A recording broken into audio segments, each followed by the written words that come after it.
So I'm Tim Sexton and I'm the Senior Species and Recording Officer at Rutland Water Nature Reserve, and it's my job to feed back into the management of the reserve with evidence-led surveys of what species and wildlife we have at this wonderful nature reserve.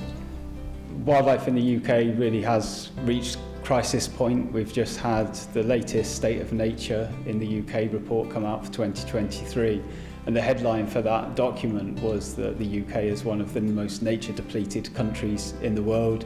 We've seen huge declines from between 1970 and 2023 of up to well over 50% of plants. We've seen sort of 20% of other animals, mammals, insects decline in that time. And a lot of that has been down to agricultural intensification, with use of pesticides, herbicides, plastic pollution, for instance, microplastics in water, freshwater pollution from sewage.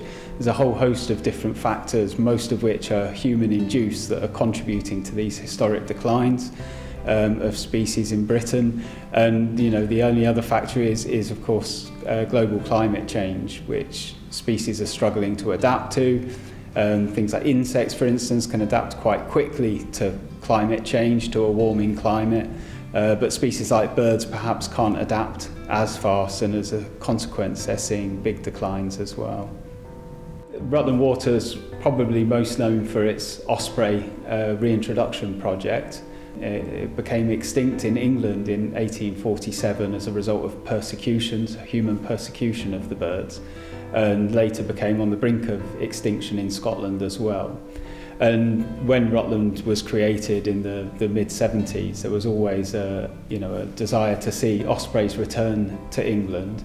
And it was decided that in order to see ospreys breed in the Midlands again, we'd need to actually translocate chicks very early on in their life to Rutland and release them from the local area, so they become imprinted on Rutland as being their natal breeding grounds.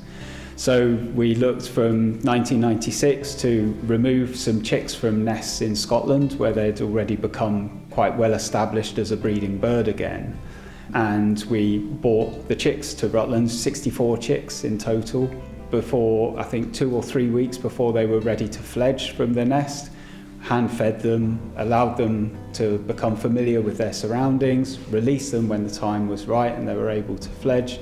And then 2 years later, the first birds returned to Rutland. And now we're some sort of 25 years on in the project, and we've just seen a historic milestone in that project with the 250th chick raised from nest sites around the Rutland Water area.